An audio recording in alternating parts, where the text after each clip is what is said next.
3000 वर्षों में वाग्भट की बात को किसी ने अभी तक नहीं रखा और इतने वैद्यराज हमारे इस देश में रहे, उन्होंने भी हम तक ये बात नहीं पहुंचाई। ये एक बहुत ही उलझन पैदा करने वाली बात मेरे मन में आई। अब मुझे लग रहा है कि जहां कहीं भी वाग्भट जी रहे होंगे, उनका मन बड़ा दुखी हुआ होगा और वो राजीव भाई के शरीर में प्रविष्ट कर गए और आज 21वीं सदी के वाग्भट के रूप में हमारे सामने मौजूद हैं।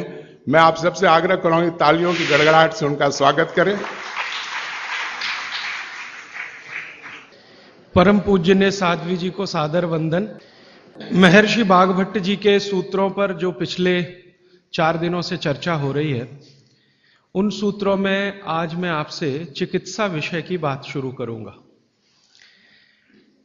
मैंने आपको सबसे पहले दिन बताया था कि महर्षि वाग्भट कहते हैं कि जिंदगी में 85% बीमारियों को हर व्यक्ति स्वयं ठीक कर सकता है। तो अब तक जो मैं बात कर रहा था कल तक, वो 85% वाला हिस्सा था। इसमें से आपको कोई भी बात ऐसी नहीं लगी होगी जो किसी विशेषज्ञ की मदद से करनी पड़े। अब तक मैंने जितना भी आपको बताया है वो सब इतनी सरल और सहज बातें हैं जो आप स्वयं कर सकते हैं। आज मैं आपको 15% वाले हिस्से की बात करूंगा। जो बचा हुआ 15% हिस्सा है जिसमें किसी विशेषज्ञ की जरूरत है, वो वाली बात आपसे शुरू करूंगा। लेकिन आज आप महसूस करेंगे व्याख्यान खत्म होने के बाद कि अरे ये 15% भी हम कर सकते हैं। वाग्भट जी की यही खूबी है, वो ये मानते हैं कि दुनिया का हर व्यक्ति विशेषज्ञ हो सकता है। और वो ये भी एक जगह लिखते हैं कि मैं अकेला वाग्भट नहीं, मेरे बाद और भी हो सकते हैं। वो ये कहते हैं कि जो व्यक्ति भी अपने शरीर का सूक्ष्म अवलोकन कर सके, ऑब्जर्वेशन सूक्ष्म माइक्रो लेवल पे, वो सभी विशेषज्ञ हो सकते हैं। तो विशेषज्ञ चिकित्सा के स्तर पर आज मैं उनका एक अध्याय आपके सामने लेता हूं। ऐसे उन्होंने लगभग 40 से ज्यादा अध्याय लिखे हैं, उसमें से एक मैं शुरू करता हूं। वाग्भट जी ये कहते हैं कि जब विशेषज्ञ चिकित्सा की बात आए, गंभीर रोग जैसे कैंसर है, डायबिटीज है, अर्थराइटिस है, तो इसमें वो कहते हैं कि भगवान ने, प्रकृति ने ऐसी व्यवस्था बनाई है कि विशेष गंभीर रोगों की चिकित्सा भी आप बहुत आसानी से, सहजता से कर सके। उसमें से उन्होंने एक जगह लिखा है कि इस पूरे ब्रह्मांड में, पूरी प्रकृति में ऐसी कई चीजें हैं जो एक साथ वात, पित्त और कफ तीनों को ठीक करने की शक्ति रखती है। एक साथ बहुत कम चीजें ऐसी हैं प्रकृति में जो वात, पित्त, कफ तीनों को एक साथ ठीक रखें। कुछ चीजें ऐसी हैं जो वात को अच्छा रखेंगी, कुछ चीजें ऐसी हैं जो पित्त को अच्छा रखेंगी, कुछ चीजें ऐसी हैं जो कफ को अच्छा रखेंगी। वात को अच्छा रखने वाली सबसे अच्छी चीज जो आपके घर में है वो है तेल। तेल तेल वो जिसमें आप सब्जियां बनाते हैं, तेल वो जिसमें आप सब्जियां बनाते हैं। तो सबसे अच्छी चीज वो बोलते हैं कि तेल है, जो वात को हमेशा समभाव में रखता है, समानता में रखता है, वात को बढ़ने नहीं देता। लेकिन उन्होंने एक शब्द पर जोर दिया है कि तेल का माने शुद्ध तेल। अब ये शुद्ध तेल उन्होंने लिखा 3500 साल पहले। आज के विश्लेषण में अगर हम ध्यान दें तो शुद्ध तेल का माने तेल की घानी से निकाला हुआ सीधा सीधा तेल, बिना कुछ मिलाए हुए सीधा सीधा तेल, कोई भी मशीन से निकाला हुआ सीधा सीधा तेल, उसमें कुछ नहीं मिलाया, मतलब नॉन रिफाइंड तेल। नॉन रिफाइंड तेल। अगर आप तेल खा रहे हैं तो वाग्भट जी का निवेदन है कि आप तेल शुद्ध खाइए, माने रिफाइंड तेल मत खाइए, डबल रिफाइंड तेल मत खाइए। अब आप कहेंगे जी क्यों नहीं खाएं, डॉक्टर तो यही बोलते हैं कि रिफाइंड खाओ, डबल रिफाइंड खाओ तो आपको हृदय घात नहीं आएगा, वगैरह वगैरह। ये जो रिफाइंड तेल है, मैंने इनको देखा है कैसे रिफाइंड किया जाता है। आप भी देख लें, कभी मौका मिले तो बहुत अच्छा होगा। किसी भी तेल को रिफाइंड करने में 6 से 7 केमिकल इस्तेमाल होते हैं और डबल रिफाइंड करने में 12 से 13 केमिकल इस्तेमाल होते हैं। वो सब केमिकल मनुष्य के द्वारा बनाए गए हैं प्रयोगशाला में। भगवान का बनाया हुआ एक भी केमिकल तेल को रिफाइंड नहीं कर सकता। भगवान का बनाया हुआ माने प्रकृति का दिया हुआ, जिसको आप अंग्रेजी में कहते हैं ऑर्गेनिक। ऑर्गेनिक एक भी केमिकल नहीं है जो तेल को साफ कर सके, एक भी केमिकल दुनिया में नहीं है। जितने भी केमिकल तेल को साफ करने के लिए उपयोग किए जाते हैं वो सब इनऑर्गेनिक है, और इनऑर्गेनिक केमिकल ही दुनिया में जहर बनाते हैं, और उनका कॉम्बिनेशन जहर की तरफ ही लेके जाता है। आज की दुनिया में मॉडर्निज्म के नाम पर, आधुनिकता के नाम पर जितने इनऑर्गेनिक केमिकल्स जगह जगह इस्तेमाल हो रहे हैं, वो सब आपको धीरे धीरे उस तरफ ले जा रहे हैं जहां आप जहर अपने ही शरीर में पैदा कर दें। इसलिए रिफाइंड तेल, डबल रिफाइंड तेल गलती से भी मत खाइए। भागवत जी कहते हैं कि जिंदगी भर वात को ठीक रखना है, जिंदगी भर। तो वात को ठीक रखने के लिए सबसे सरल चिकित्सा वो बोलते हैं वो तेल का ही है। वो कहते हैं शुद्ध तेल खाइए। शुद्ध तेल माने घानी से निकाला हुआ तेल। अब आपके मन में दो प्रश्न आएंगे तुरंत कि शुद्ध तेल में तो बास बहुत आती है। हां, सीधा प्रश्न। दूसरा प्रश्न आएगा जी शुद्ध तेल बहुत चिपचिपा होता है, गाढ़ा होता है, चिपचिपा होता है, और बास अलग से आती है। हम लोगों ने जब शुद्ध तेल पर भारत देश के कुछ वैज्ञानिकों की मदद से काम किया, एक तरह से कहें रिसर्च किया, तो पता चला कि तेल का जो चिपचिपापन है वो उसका सबसे महत्वपूर्ण घटक है। तेल में बहुत कुछ होता है, जैसे मैंने आपको पहले दिन बताया ना, मिट्टी में माइक्रो न्यूट्रिएंट्स है, कैल्शियम है, आयरन है, सिलिकॉन है, कोबाल्ट है, ऐसे तेल में भी है, हर चीज में है। तो तेल का जो सबसे महत्वपूर्ण हिस्सा है वो उसका चिपचिपापन ही है। और जैसे ही तेल में से ये चिपचिपापन निकाला तो पता चला वो तेल ही नहीं बचा। तेल जिस चीज के लिए खाया जाता है वो बचा ही नहीं, वो हिस्सा ही गायब हो गया। फिर हमने देखा कि तेल में जो बास आ रही है, बास, वो उसका प्रोटीन कंटेंट है। तेल में प्रोटीन बहुत है। जैसे आपने सुना है दालों में प्रोटीन होता है, दालों में प्रोटीन सबसे ज्यादा है, भगवान का, ईश्वर का दिया हुआ। दालों के बाद दूसरे नंबर पर जो प्रोटीन सबसे ज्यादा है वो तेलों में है। तो आप जो तेल में देख रहे हैं कि उसकी बास है, वो बास जो है ना, उसका ऑर्गेनिक कंटेंट है प्रोटीन के लिए। 4-5 तरह के प्रोटीन है सभी तेलों में।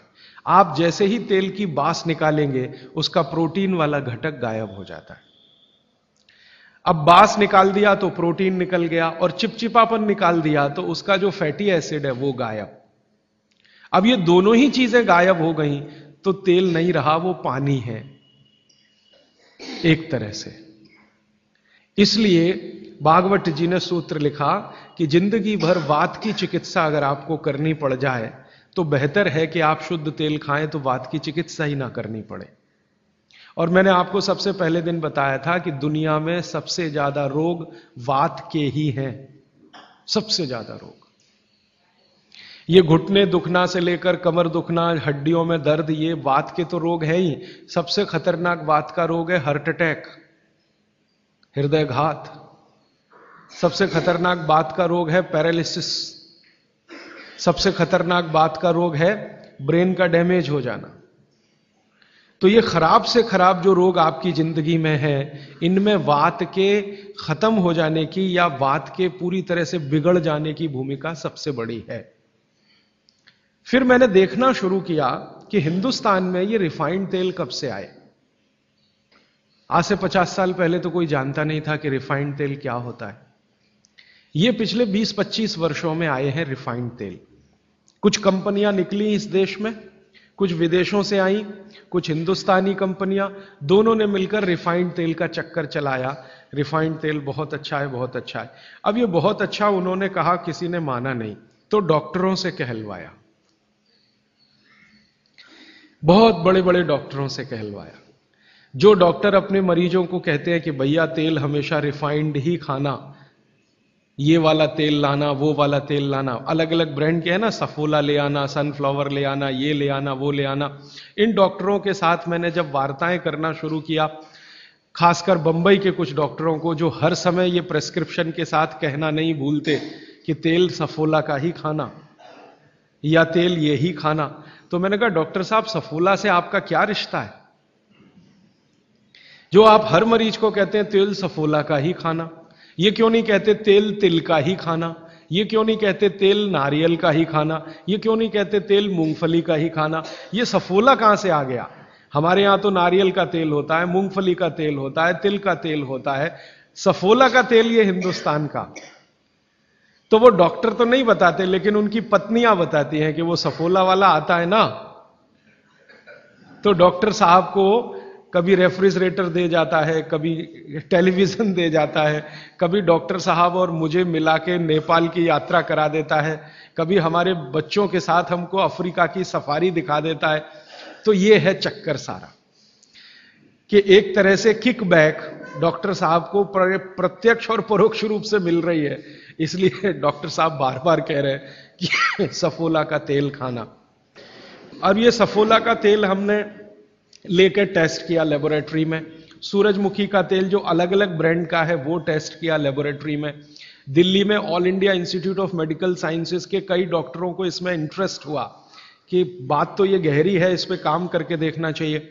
तो वो डॉक्टरों ने जो कुछ भी निकाल के दिया है रिसर्च के रूप में, है तो बहुत मोटा हिस्सा, अगर बात करूं तो बहुत दिन बीत जाएंगे, उसका निष्कर्ष एक वाक्य में बता देता हूं कि तेल में जैसे ही आप बांस को निकालेंगे और उसका चिपचिपापन हटाएंगे, वो तेल ही नहीं रहता, तेल के सारे महत्वपूर्ण घटक निकल जाते हैं। और डबल रिफाइंड में तो कुछ भी नहीं बचता, डबल रिफाइंड तो बिल्कुल छूछ है, कुछ है ही नहीं उसमें, और आप उसको खा रहे हैं। तो तेल के माध्यम से शरीर को जो कुछ चाहिए वो मिलता नहीं। आप बोलेंगे जी तेल के माध्यम से हमारे शरीर को क्या मिलता है? मैं बार बार एक शब्द पे आपको ध्यान लाया, HDL, हाई डेंसिटी लिपोप्रोटीन, ये तेलों में से ही आता है आपके शरीर में। वैसे तो ये लीवर में बनता है, लेकिन तेल खाएं तब, खाएंगे नहीं तो बनेगा नहीं है। तो शुद्ध तेल आप खाएं तो आपके लीवर की मदद से HDL आपके शरीर में बेहतरीन स्थिति में रहे, और ये HDL ही है जो आज की रिसर्च बताती है जो वात को कंट्रोल कर सकता है, HDL ही है। तो आधुनिक विज्ञान का ये HDL और 3500 साल पहले के विज्ञान बाघभट्ट चिकित्सा का तेल, ये दोनों एक ही चीजें हैं। तो आप शुद्ध तेल खाएं तो HDL अच्छा रहे, HDL अच्छा रहे, जिंदगी में हार्ट अटैक आने की कोई संभावना नहीं, आप निसंकोच अपना जीवन बिताइए। फिर एक और महत्व की बात, हमने हमारे कुछ दोस्त लोग हैं इस अभियान में जुड़े हुए, उनके ऊपर एक्सपेरिमेंट किए। खासकर छत्तीसगढ़ में हमारे कुछ मित्र हैं। मैंने कहा भाई आप ऐसा करो, चिकित्सा करनी है तो बाघभट्ट की करो। हाँ ठीक है करेंगे। तुम डॉक्टर बंद कर दो। हाँ बंद कर देंगे।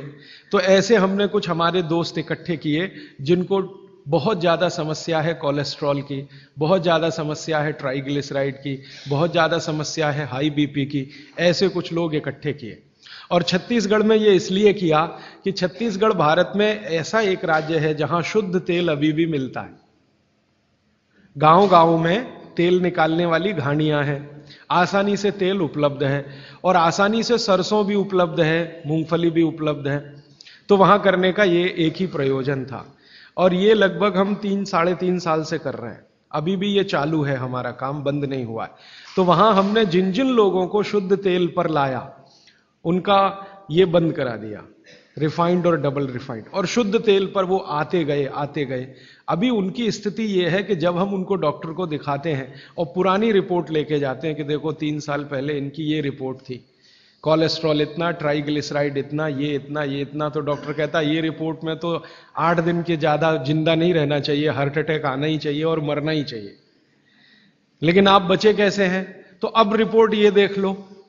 आज की रिपोर्ट उनको दिखाते हैं तो वो कहते हैं कि मिरेकल है, ये मिरेकल कुछ नहीं है, चमत्कार कुछ नहीं, बस एक ही है कि शुद्ध तेल खाया उन्होंने और जो तेल के घटक होते हैं वो भरपूर मात्रा में उनके शरीर को मिले, इसलिए उनके ट्राइग्लिसराइड्स लेवल कम हुए, कोलेस्ट्रॉल लेवल माने VLDL, LDL कोलेस्ट्रॉल लेवल कम हुए, HDL उनका बहुत तेजी से बढ़ा, ब्लड प्रेशर उनका अपने आप कम हुआ, हार्ट अटैक आने की जो कंडीशन बनी हुई थी वो पूरी तरह से खत्म हुई।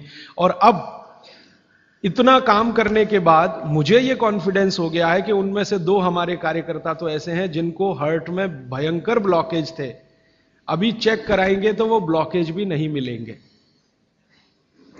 ये आया रिपोर्ट, और बागभट्ट जी का देखकर फिर मैंने देखना शुरू किया।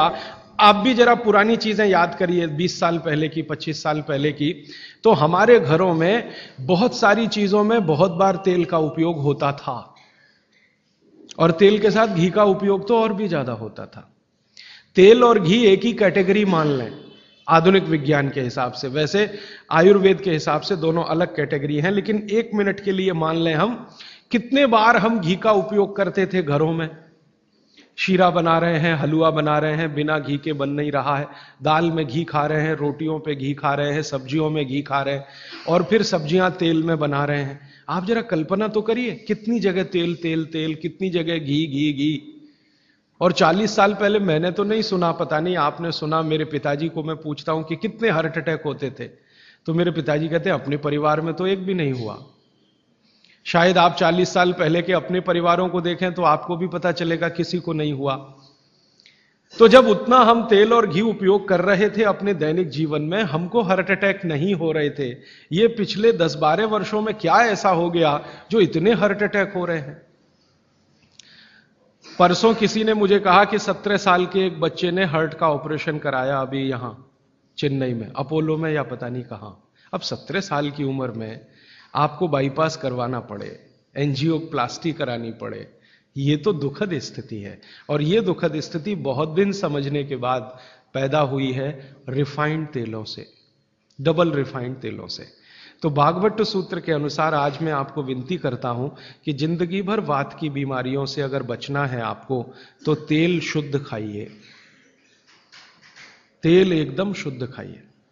अब आपका तुरंत अगला प्रश्न आएगा, जी चेन्नई में मिलता नहीं, दुनिया में ऐसी कोई चीज नहीं है जो कहीं ना मिले। अर्थशास्त्र यह कहता है कि आप डिमांड खड़ी करो, हर चीज की सप्लाई होती है। जब रिफाइंड और डबल रिफाइंड तेल बिक सकता है तो शुद्ध तेल भी यहीं मिलेगा। आप जितने लोग यहां बैठे हैं, अगर आप ही आज संकल्प कर लें कि हम तो शुद्ध तेल ही खाएंगे, कल से देखना बहुत सारी यहां ऑयल मिलें लग जाएंगी, तेल निकालने वाली मिलें लग जाएंगी। और अब घानी लगाना बहुत ही आसान है। पहले एक जमाना था जब घानी लगाओ तो खर्चा बहुत होता था, अब तो 20-25 हजार रुपए की छोटी मशीन आती है और उसी मशीन में सब तरह के तेल निकल सकते हैं। अलग अलग मशीन भी लगाने की जरूरत नहीं, आप चाहें तो घानी भी लगा सकते हैं, वो तो 18-20 हजार की ही आती है, बैल से चलने वाली घानी, वो अब महंगी नहीं रह गई है और बहुत आसानी से तेल निकल आता है। तो इसलिए आप तेल शुद्ध की तरफ बढ़ जाइए। और मैं आपको जो रिसर्च कहती है वो कह रहा हूं कि जिस तेल में चिपचिपापन जितना ज्यादा होगा वो आपके लिए उतना ही उपयोगी है, जिस तेल में बास जितनी ज्यादा होगी वो उतनी ही उपयोगी है। सरसों के तेल के बारे में सारे डॉक्टर्स ऑल इंडिया इंस्टीट्यूट के जो रिसर्च कर चुके हैं वो ये कहते हैं, सरसों के तेल का डब्बा मुंह पे लगाओ और जो आंख में से आंसू तुरंत ना निकलें तो समझ लो वो नकली है। उसकी इतनी तेज बास आएगी कि आंख से आंसू निकल ही आएंगे, नाक चलना आपकी शुरू हो ही जाएगी। वो कहते हैं वो उसके शुद्धता की गारंटी है। तो आप इसको अपने जीवन में ध्यान रखें। वात के रोगों को जीवन भर चिकित्सा करनी है तो तेल की मदद से ही सबसे ज्यादा उपयोगी है। और तेल खाने के तरीके आप सब जानते हैं, उन्हें बताने की जरूरत नहीं है कि सब्जी में कितना तेल डालना, दालों में या आपके दूसरे भोजन पकवानों में तेलों का किस तरह से उपयोग करना। मैंने ये देखा हिंदुस्तान में कि हमारे यहां तीज त्योहार होते हैं और हर तीज त्योहार में कुछ खास तरह के व्यंजन और पकवान बनते हैं। मैंने ये देखा है कि कुछ खास तरह के त्योहार में कुछ खास तरह का तेल उपयोग हो रहा है, दूसरे तरह के त्योहारों में दूसरे तरह का तेल उपयोग हो रहा है। उसके पीछे बड़ा साइंस है, बहुत बड़ा साइंस है, बहुत बड़ा विज्ञान है। वो विज्ञान ये है कि जैसे मान लीजिए होली के आसपास के त्योहार, चैत्र के महीने के त्योहार, फागुन और चैत्र के महीने के त्योहार।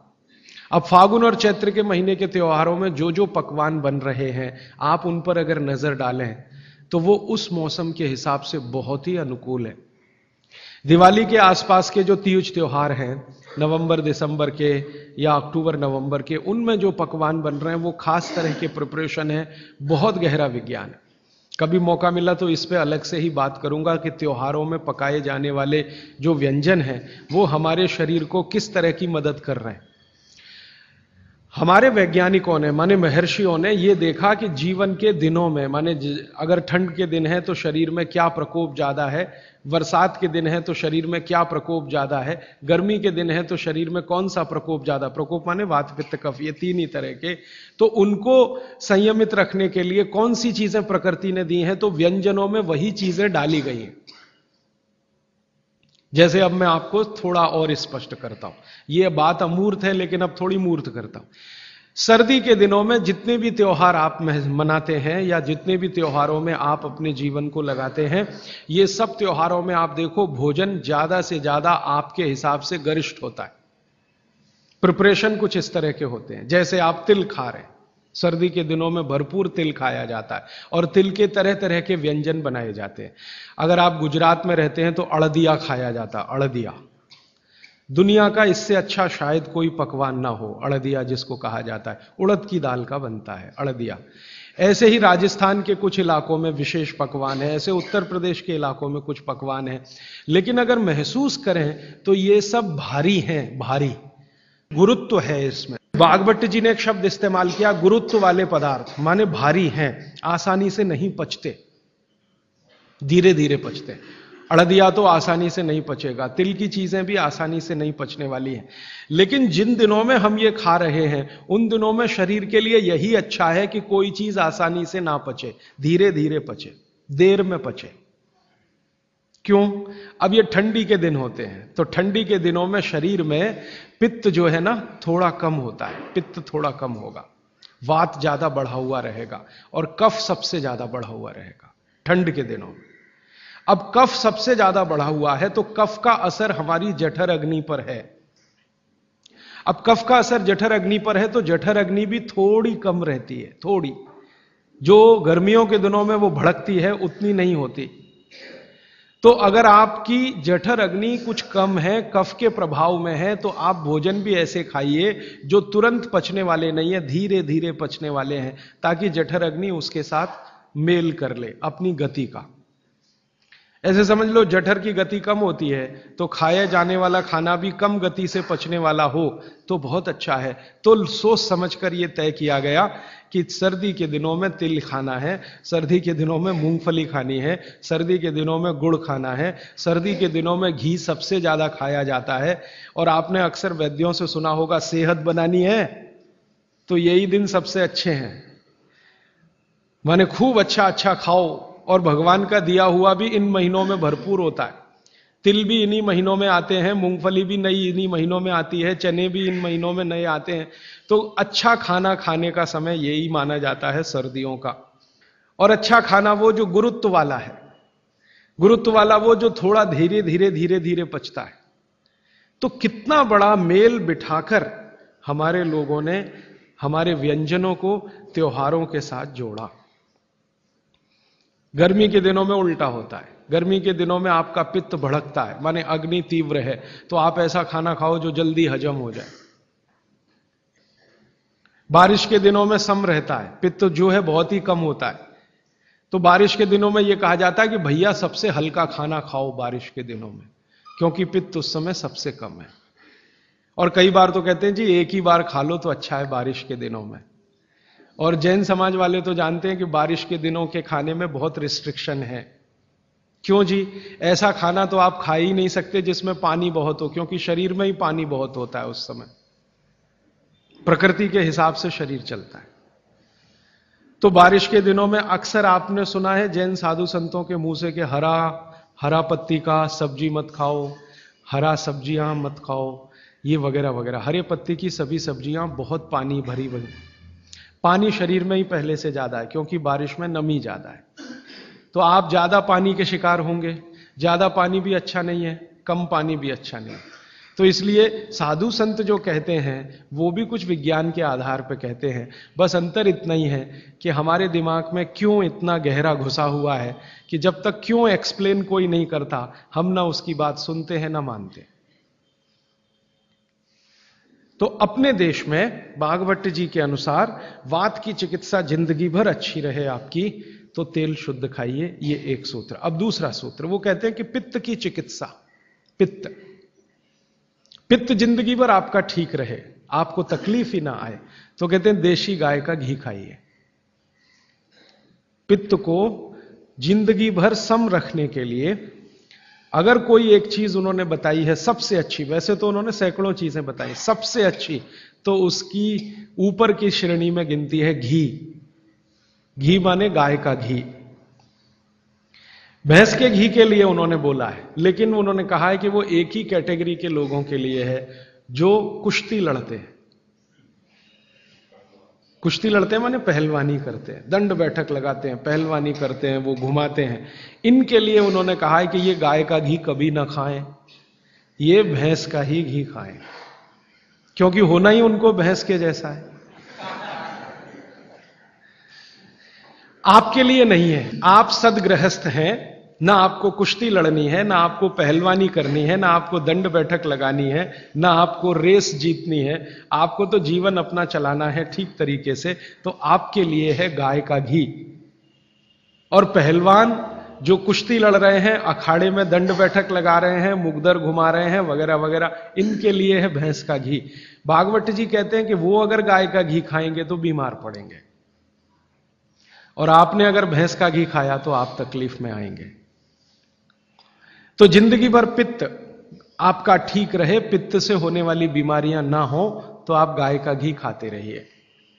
और तीसरी बात जो कहते हैं कफ को जिंदगी भर शांत रखना है, शमित रखना है, सम अवस्था में रखना है। तो सबसे अच्छी चीज जो उन्होंने बताई है, वैसे तो सैकड़ों हैं लेकिन मैं सबसे अच्छी चीज पहले बता रहा हूं, वो कहते हैं नंबर 1 की चीज है कफ को शांत रखने के लिए, वो है गुड़। और ऑब्लिक करके उन्होंने एक चीज बताई है, शहद। तो वो कहते हैं कि जो शहद खा सकते हैं वो शहद खाएं, जो नहीं खा सकते वो गुड़ खाएं। अब आप में से जो जैन सिद्धांतों का पालन करने वाले हैं उनके लिए है गुड़, और जो जैन सिद्धांतों का पालन नहीं करते वो शहद भी ले सकते हैं। तो 3 चीजों की अब बात मैं कर रहा हूं। पहली चीज हो गई शुद्ध तेल, दूसरी चीज हो गई गाय का घी, और तीसरा हो गया गुड़। उल्टे से शुरू करता हूं, गुड़ कफ को कैसे शांत रखेगा। आधुनिक विज्ञान की जानकारी कुछ मैं आपको इसमें जोड़ना चाहता हूं। कफ जब भी बिगड़ता है तो शरीर में एक तत्व की बहुत कमी आ जाती है, वो है फास्फोरस। केमिकल है एक फास्फोरस। जब भी कफ बिगड़ेगा तो आप समझ लो आपके शरीर में फास्फोरस की कमी है। और फास्फोरस का एक छोटा भाई भी है, आर्सेनिक। आर्सेनिक वैसे तो शरीर में ना रहे तो अच्छा है क्योंकि जहर है, लेकिन बहुत मामूली मात्रा में रहे तो फास्फोरस को ताकत देता है ये आर्सेनिक। फास्फोरस का कॉम्प्लीमेंट्री है आर्सेनिक। ये केमिस्ट्री की बात है। अब आप समझ लीजिए कि कफ आपके शरीर में बढ़ गया, इसका माने फास्फोरस कम हो गया। तो भागवत जी ने कितनी इंटेलिजेंसी से चुना, गुड़ खाओ। हमने गुड़ को जब टेस्ट किया लेबोरेटरी में तो उसमें सबसे ज्यादा फास्फोरस ही है। गुड़ में सबसे ज्यादा फास्फोरस है। हालांकि उसमें थोड़ा मात्रा में आर्सेनिक भी है, लेकिन फास्फोरस उसमें सबसे ज्यादा मात्रा में है। और गुड़ जो बना है ना, किससे बना है? गन्ने के रस से। तो गन्ने के रस को टेस्ट किया तो पता चला गन्ने के रस में फास्फोरस है, लेकिन गन्ने के रस से ज्यादा गुड़ में है। गन्ने के रस में भी फास्फोरस है, लेकिन उससे ज्यादा गुड़ में है। तो क्या किया हमने? गन्ने के रस को गर्म किया। तो गर्म करने की जो प्रक्रिया है, इसमें फास्फोरस घटा नहीं, बढ़ा। यह पता नहीं क्या अद्भुत विज्ञान है। तो भागवत जी ने यह नहीं कहा कि गन्ने का रस पियो, उन्होंने कहा गुड़ खाओ। गन्ने के रस को भी वो कह सकते थे क्योंकि फास्फोरस उसमें है, लेकिन गन्ने के रस से ज्यादा बेहतरीन स्थिति का फास्फोरस गुड़ में है, जो सबसे जल्दी हजम होता है। यह गुड़ ऐसी अद्भुत चीज है जो 1 दिन के बच्चे को भी खिलाया जा सकता है। एक दिन के बच्चे को, आज बच्चा पैदा हुआ, आप शाम को उसे गुड़ दे सकते हैं, आज ही दे सकते हैं। हाँ, तो आप जो है एक ऐसी स्थिति में हैं जहां आपके पास कई चीजें उपलब्ध हैं, उनमें से भागवती जी चुनकर दे रहे हैं कि देखो ये है। अब गुड़ बनाने के पहले एक और चीज बनती है जिसको मराठी में कहते हैं काकवी, तरल गुड़ कहिए उसको, तरल गुड़। राब कहते हैं कई लोग उसको, राब, राजस्थान में राब कहते हैं। वो ये कहते हैं कि गुड़ और राब में आपके पास अगर चॉइस है तो राब खाइए, वो गुड़ से भी ज्यादा अच्छी है। तो राब हमने बनवाई और उसको टेस्ट किया लेबोरेटरी में, तो गुड़ से बेहतरीन स्थिति का फास्फोरस राब में है। तो आपकी जिंदगी का इसको हिस्सा बना लीजिए, हिस्सा। कफ की जिंदगी में तकलीफ कभी भी नहीं आए जो आप राब और गुड़ खाएं, यह आपकी जिंदगी का हिस्सा हो जाना चाहिए। अब आप पूछेंगे जी कौन सा गुड़ खाएं? बाजार में कई तरह के गुड़ हैं। एक गुड़ है जो बहुत गोरे रंग का होता है, सफेद सफेद होता है। जो गुड़ का रंग जितना ज्यादा साफ वो उतना ही बड़ा जहर। आप कहेंगे जी ये गुड़ तो बहुत ही बढ़िया, एकदम सफेद। ये सफेद रंग के चक्कर में हम बर्बाद हो गए। जब से अंग्रेज आए ना, हमारे दिमाग में भूत घुस गया, हर चीज हमें गोरी चाहिए, हर चीज गोरी, हर एक रंग सफेद चाहिए। हां, मैं रविवार का अखबार जब पढ़ता हूं ना तो मैट्रिमोनियल कॉलम्स आते हैं, सबको गोरी पत्नी चाहिए, भले चाहने वाला चिक्कट काला हो, उसको गोरी ही चाहिए। भागवती जी कहते हैं कि प्रकृति में, आप इसको ध्यान से सुनिए, प्रकृति में जिन चीजों का रंग जितना ज्यादा सफेद है वो उतनी ही आपके लिए अनुकूल नहीं है। इसको ध्यान से समझिए। प्रकृति में जिन चीजों का रंग जितना ज्यादा सफेद है वो आपके अनुकूल नहीं है। उदाहरण के लिए भैंस का दूध बहुत सफेद है, वो पहलवान के लिए है, आपके लिए नहीं है भैंस का दूध। और गाय का दूध एकदम पीला है, पीला, सफेद नहीं है गाय का दूध, वो अनुकूलता ज्यादा है। तो प्रकृति में गन्ना है ना, गन्ने का रस कभी भी सफेद नहीं होता, आपने तो देखा है ना अच्छे से। गन्ने का रस तो हरा हरा ही होता है, फिर ये सफेदी कहां से आई? मैं आपको बहुत विनम्रता पूर्वक कहता हूं, ये सफेदी आती है निरमा वॉशिंग पाउडर से। और ज्यादा सफेदी आती है एरियल से, प्रॉक्टर एंड गैम्बल का एरियल। और आपको अब मैं जो कहने जा रहा हूं वो आप कभी विश्वास करें या ना करें, लेकिन सच यही है कि गुड़ बनाने वाले आपका जो सफेदी का लालच है ना, सफेदी के प्रति आपका मोह, उसको ध्यान में रखते हुए इतना निरमा डालते हैं, इतना वॉशिंग पाउडर उसमें डालते हैं गन्ने के रस में कि वो गुड़ का रंग ही बदल जाता है। तो ये सफेद गुड़, एकदम व्हाइट कलर का गुड़, ये तो बहुत ही खतरनाक है, बहुत ही खराब है। इसको तो गलती से भी छूइए मत।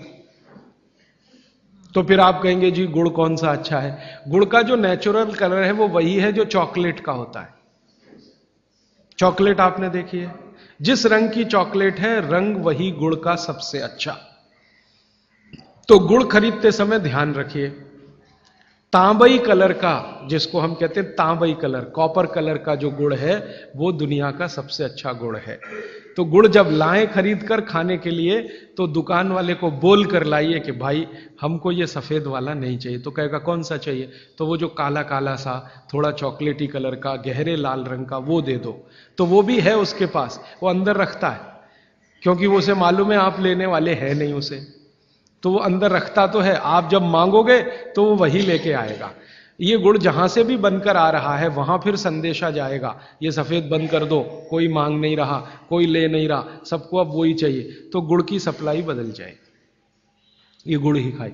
अब मैं जो और गहरी बात पे जा रहा हूं, भागवती जी कहते हैं कि दुनिया में गुड़ के अतिरिक्त जो मिठाइयां हैं, गुड़ के अतिरिक्त, वो आपके लिए बहुत अच्छी नहीं है। अब गुड़ के अतिरिक्त मिठाई में जरा चले तो क्या है? चीनी। आज के समय में, भागवती जी के समय चीनी नहीं थी, इसलिए उन्होंने उस पर कोई सूत्र नहीं लिखा, क्योंकि उन्हें कोई कल्पना भी नहीं थी कि चीनी बना लेगा आदमी। अब ये चीनी बहुत खराब है। चीनी और गुड़ का एक ही रॉ मटेरियल है, आप जानते हैं। गन्ने के रस में से ही चीनी बनती है और गन्ने के रस में से ही गुड़ बनता है। बस दो अलग अलग सभ्यताओं का इसमें फर्क है। एक है सभ्यता यूरोप और अमेरिका की, जहां से चीनी आई, और दूसरी सभ्यता है भारत की, जहां से गुड़ आया। एक ही रॉ मटेरियल है, एक ही रॉ मटेरियल है। चीनी बनाने के लिए भी गन्ने का रस ही लगता है, गुड़ बनाने के लिए भी गन्ने का रस ही लगता है। और थोड़ा सा आगे बढ़े कि एक ही रॉ मटेरियल है गेहूं का आटा, जिससे रोटी भी बनती है, पूड़ी भी बनती है, पराठा भी बनता है, उसी से पाव रोटी भी बनती है और डबल रोटी भी बनती है। ठीक है, सभ्यताओं का अंतर है, रॉ मटेरियल सेम है। गेहूं का आटा वो हिंदुस्तान में भी है, वो अमेरिका में भी है, वो कनाडा में भी है, वो भारत में भी है, लेकिन वो गेहूं के आटे से बनाते हैं पाव रोटी और डबल रोटी। हम गेहूं के आटे से बनाते हैं रोटी, पूड़ी या पराठा या आदि आदि बहुत सारी चीजें। अंतर क्या है जी? अंतर प्रोसेस का है, प्रक्रिया का अंतर है, प्रक्रिया का अंतर है। रॉ मटेरियल सेम है, एंड प्रोडक्ट भी सेम है, खाए जाने के लिए बन रहा है, लेकिन प्रक्रिया अलग अलग है। वो रोटी बनाएंगे तो पहले आटे को सड़ाएंगे, फर्मेंट करेंगे, और आटे को सड़ा सड़ा के पुराना पुराना कर करके फिर उसमें से पाव रोटी ही बनेगी। रोटी तो बन नहीं पाएगी, क्योंकि आटे के फर्मेंटेशन के बाद रोटी बनना मुश्किल होता है उसमें। और हम आटे को पानी में गूंदेंगे और तत्काल उसकी प्रक्रिया करके रोटी बना लेंगे। वो प्रक्रिया नहीं कर पाते, क्योंकि उनको कोई सिखाने वाला नहीं, कोई यूनिवर्सिटी नहीं, कोई कॉलेज नहीं। इसी तरह से उनके यहां शक्कर में होता है कि गन्ने के रस को, कई देशों में गन्ना उत्पन्न होता है, ब्राजील में, मैक्सिको में वगैरह वगैरह, तो वो गन्ने के रस को प्रोसेस करते करते चीनी बना लेते हैं। हम चीनी की तरफ नहीं गए, हमने गुड़ ही बनाया, क्योंकि चीनी बनते ही, अब आप ध्यान देना जो मैं कहने जा रहा हूं, चीनी बनते ही फास्फोरस खत्म होता है। चीनी बनते ही फास्फोरस खत्म होता है, और आपको चाहिए फास्फोरस कफ का शमन करने के लिए। अब वो है ही नहीं चीनी में, तो आप जो चीनी खा रहे हैं वो जिस उद्देश्य के लिए खा रहे हैं वो पूर्ति ही नहीं होती। और चीनी एक ऐसा केमिकल है, अगर मैं ब्लैक बोर्ड लेके चौक पे समझाना शुरू करूं तो समय थोड़ा ज्यादा लगेगा, लेकिन अंतिम बात आप जल्दी समझ जाएं। चीनी जब आपके शरीर में जाती है और ये टूटती है, हर चीज अंदर जाके टूटती है, माने पचती है, तो इसके सबसे अंत में जो बनता है वो एसिड है। और गुड़ जब शरीर में जाता है और टूटता है तो इसके सबसे अंत में जो बनता है वो क्षार है। अब मैंने आपसे थोड़े दिन पहले कहा था, पता नहीं याद है कि नहीं, पेट में हमेशा अम्ल है, ठीक है। अब पेट में तो अम्ल पहले से है ही, प्रकृति का दिया हुआ। आपने चीनी खाई, चीनी में से भी अम्ल ही निकला, तो अम्ल तो बढ़ गया ना जरूरत से ज्यादा। और ये बढ़ा हुआ अम्ल अगर पेट में आपके है तो ये खून में भी जाएगा, आप इसे रोक नहीं सकते, क्योंकि पेट में जो है वो खून में भी जाएगा। और खून में अम्ल बढ़ता ही गया। रोज आपने 1 चम्मच चीनी खाई, 2 चम्मच चीनी खाई, 3 चम्मच चीनी खाई, हर दिन उसमें से अम्ल निकल रहा है, और पेट का अम्ल भी उसमें जुड़ रहा है, फिर निकल रहा है, फिर जुड़ रहा है, फिर निकल रहा है। फिर 10 साल का हिसाब निकालो, 20 साल का निकालो, 30 साल का निकालो, आपका दिमाग घूम जाए। रोज का अगर 2 चम्मच चीनी का हिसाब जोड़ो, वैसे तो जो 2 चम्मच से ज्यादा ही रहती है एक आदमी की जिंदगी में चीनी। दूध में भी चीनी लेते हैं, चाय में भी चीनी लेते हैं, 2 चम्मच रोज की। 2 चम्मच माने हो गई लगभग 10 ग्राम के आसपास। तो 10 ग्राम चीनी रोज की, 1 साल में कितनी, 10 साल में कितनी, 30 साल में कितनी, 40 साल में कितनी, हिसाब निकालोगे ना तो मरते समय तक 1 बोरा चीनी तो कोई भी खा लेता है, 100 किलो तक। अब इतनी चीनी खा के जो एसिड बनेगा वो कहां जाएगा? बेचारा आपका किडनी जितना निकाल सकता है वो निकालने की कोशिश करेगा, लेकिन सब नहीं निकाल पाया, तो ये रक्त में ही रहेगा। और यही एसिड है जो वात के रोग आपको पैदा करेगा। तो इसलिए चीनी और गुड़ एक ही चीज में से बनने वाली 2 मीठी वस्तुएं हैं, लेकिन गुड़ में क्या है? गुड़ जब आप खाएंगे, फास्फोरस किसी भी चीज में रहे, क्षारपन ही रखता है वो उस चीज को, माने उसमें एल्केलाइन की प्रॉपर्टी ही रहती है।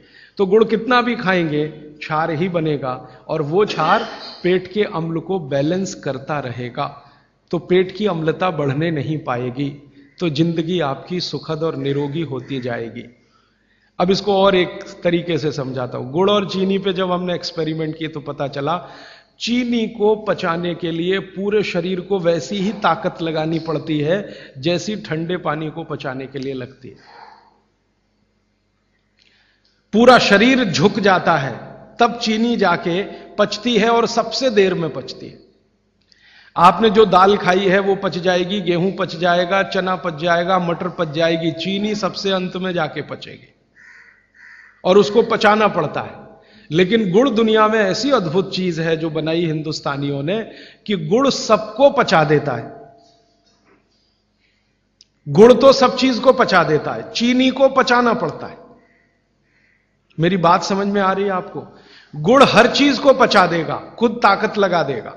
आपने गुड़ के साथ कुछ भी खाया है वो सब चीजें गुड़ पचा देगा, लेकिन चीनी को पचने के लिए पूरी ताकत लगती है।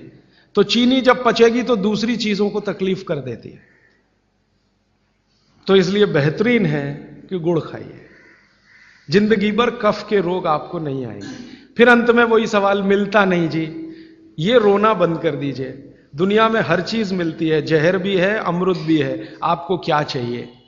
और आज की दुनिया है ना, आज की दुनिया माने आज का मार्केट, माने आज की इकोनॉमिक्स, वो बायर्स इकोनॉमिक्स है, कंज्यूमर्स इकोनॉमिक्स है। बायर्स मार्केट है, कंज्यूमर मार्केट है। माने जो ग्राहक मांग करेगा वही चीज बाजार में टिकेगी, ग्राहक मांग ही नहीं करेगा तो वो टिकने वाली ही नहीं है। तो आप मांग करना शुरू करो, जी गुड़ चाहिए, गुड़ चाहिए, गुड़ चाहिए, तो आप में से ही कई लोग खड़े हो जाएंगे, बोलो कितना चाहिए।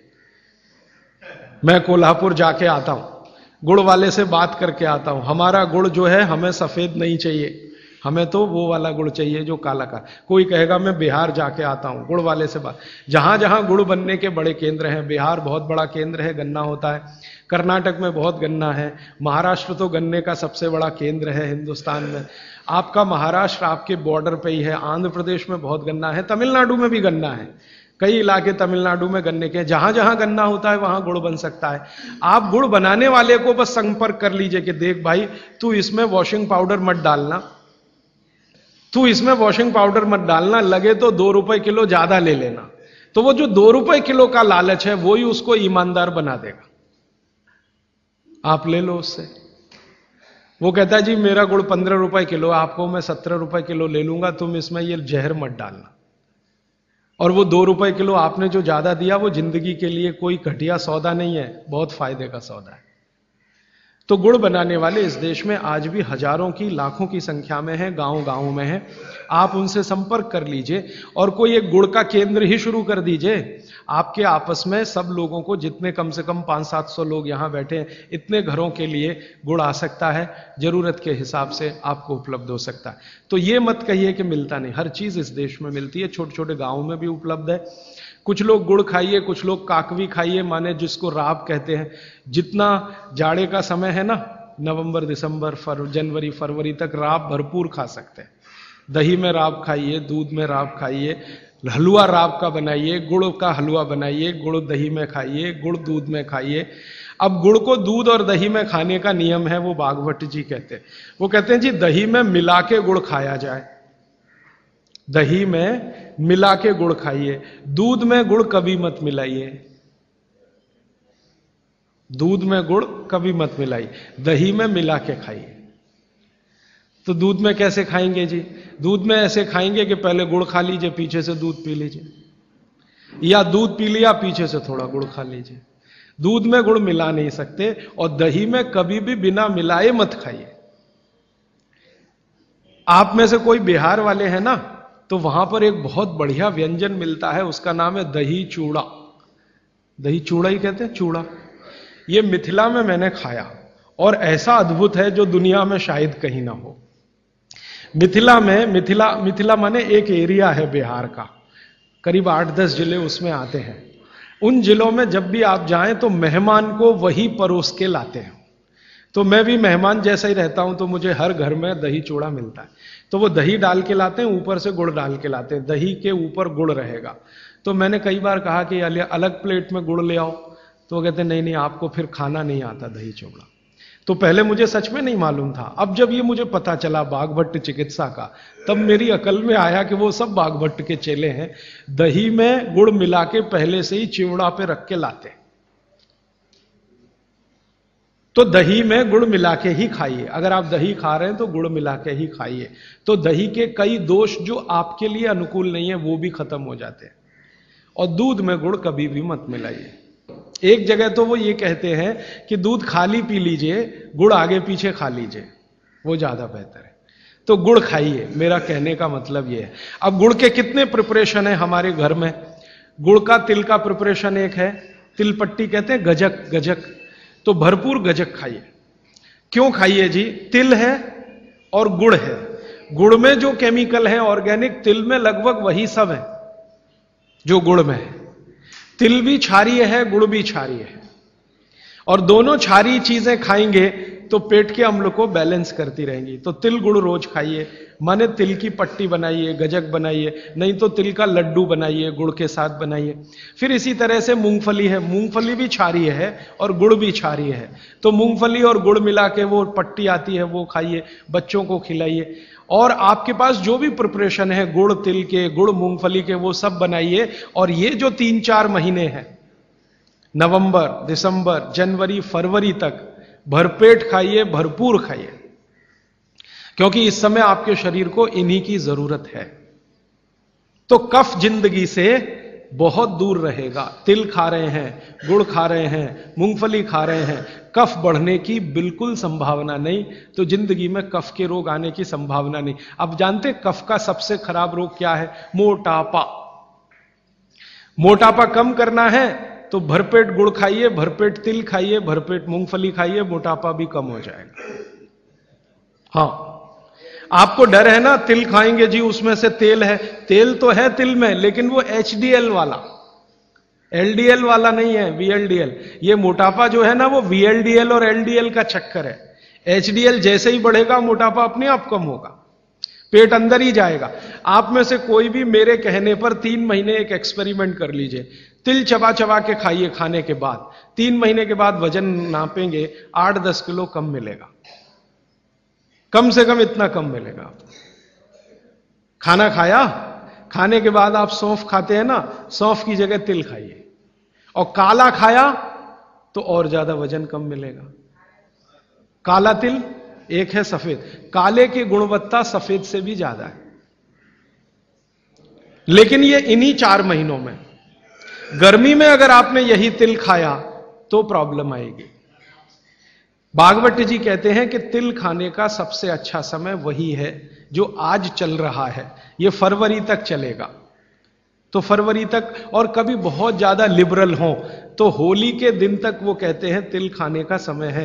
होली होते ही तिल कम करिए या खत्म करिए। फिर कुछ और चीज आएगी, वो क्या आएगी वो मैं बता दूं, लेकिन आप ये करके देख लीजिए। 4 चीजों को ज्यादा उपयोग आप करेंगे, वजन आपका कम होता जाएगा, पेट का अम्ल कम होता जाएगा, घुटनों के अंदर का जो कई बार कहते हैं ना डॉक्टर, यूरिक एसिड जमा हो गया जी, यूरिक एसिड। यूरिक एसिड क्या है? अम्ल ही तो है। तो ये यूरिक एसिड आपको कम करना है, तो गांठ के सब जो माने जोड़ों के दर्द आपको कम करने हैं, तो इनके लिए ये सब चिकित्सा बताई है। तिल है, गुड़ है, और मैंने एक चीज बोली थी कि अगर आप जैन नहीं हैं तो शहद है। शहद में भागवत जी कहते हैं छोटी मधुमक्खी का शहद, बड़ी का नहीं। तो शहद लाएं तो उसको पूछ लीजिए। तो एक हिस्सा हो गया कफ का। अभी दूसरा पित्त का हिस्सा। पित्त का हिस्सा बहुत क्लियर है, एकदम स्ट्रेट फॉरवर्ड है कि घी ज्यादा खाएंगे पित्त आपका हमेशा सम रहेगा। और ज्यादा घी खाने का जो समय है वो बारिश के दिनों में और ये जो गर्मी के दिन होते हैं ना, उस समय घी ज्यादा खाइए ताकि पित्त को कंट्रोल करके रखे। और वात के लिए मैं पहले ही बता चुका हूं, शुद्ध तेल। अभी ये जितनी बात है आप सोचो कितनी सरल है। बस हमें अपनी जीवन शैली में थोड़ा बदलाव करना है। जीवन शैली में बदलाव से पहले मन में संकल्प लेना है कि जी हम तो ऐसे ही चलेंगे, दुनिया जिधर जाए जाए, हमें उससे मतलब नहीं, हम तो ऐसे चलेंगे। तो ये 3 चीजें अगर आपने देख ली तो बहुत अच्छा है। अब थोड़ा आगे चलें। अब और दूसरी चीजों पे मैं चलता हूं कि और कौन कौन सी चीजें हैं जो आपके आसपास हैं और आपके वात पित्त कफ तीनों को सम पे लाने में मदद कर सकती है। ये तीनों समभाग में रहें तो अच्छा होता है। और कौन कौन सी चीजें हैं? तो भागवत जी कहते हैं रसोई के बाहर जाने की जरूरत ही नहीं, सब वहीं है।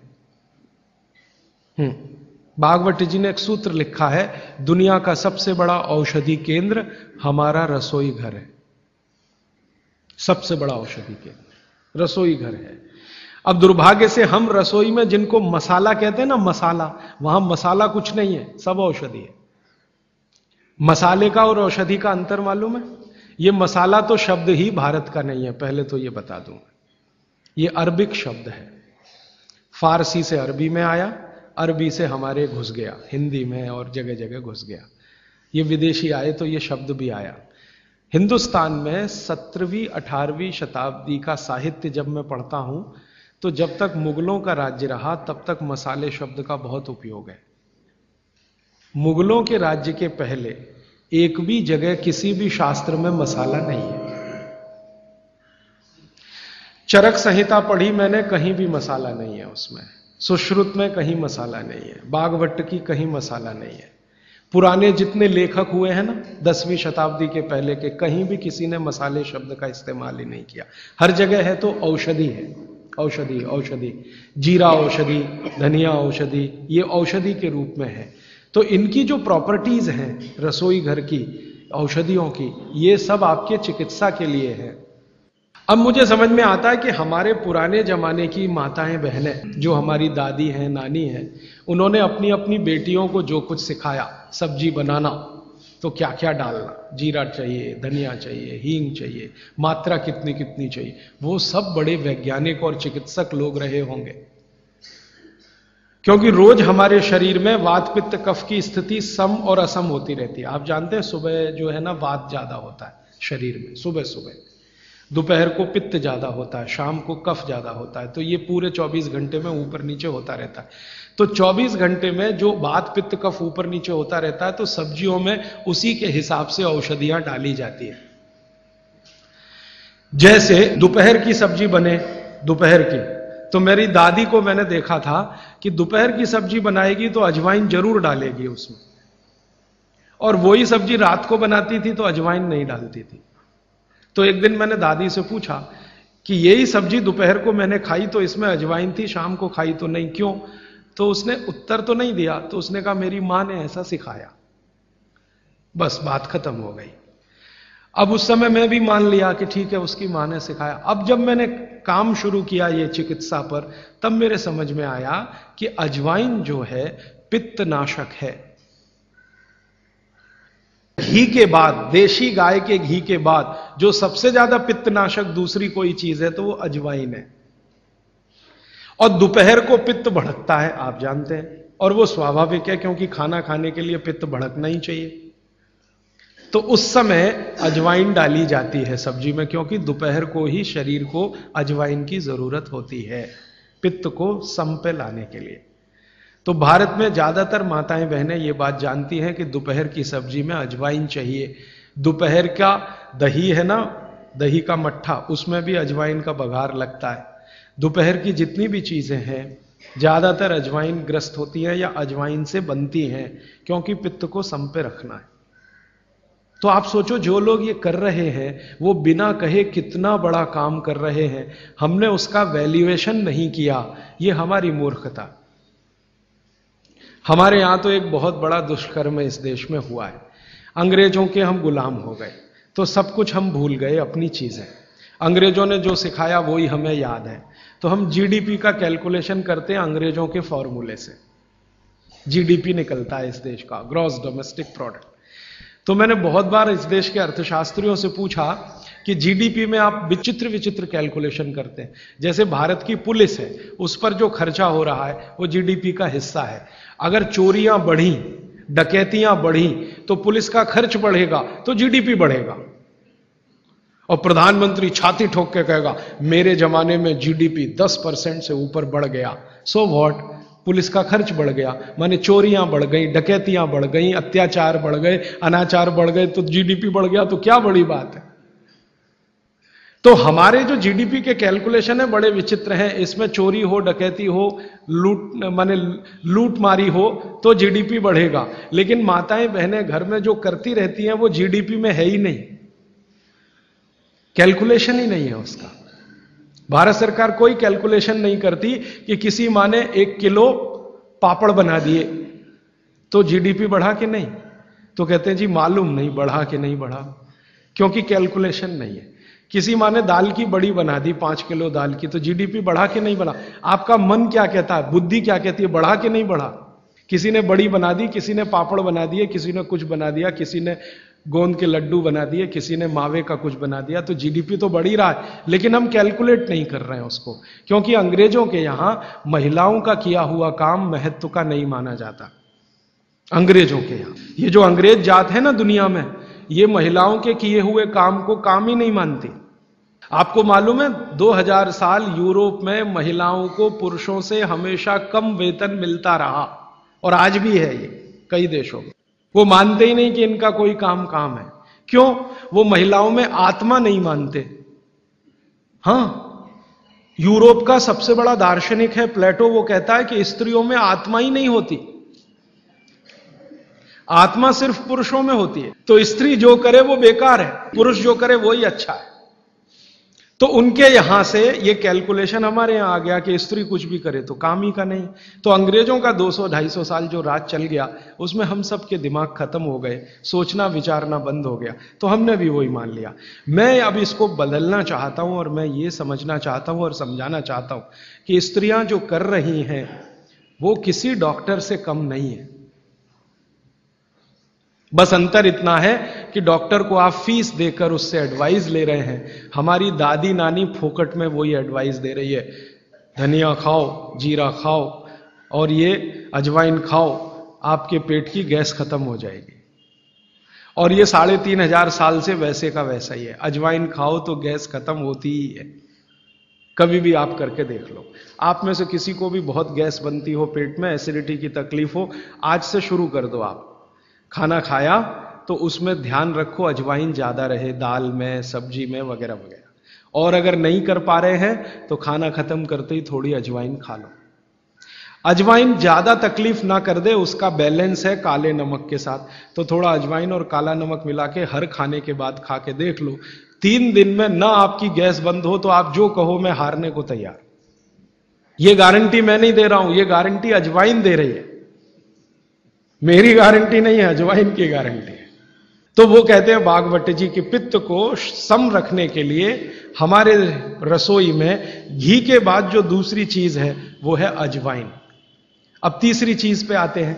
पित्त को सम रखने के लिए अजवाइन के बाद जो तीसरी चीज अपने रसोई में है वो है जीरा।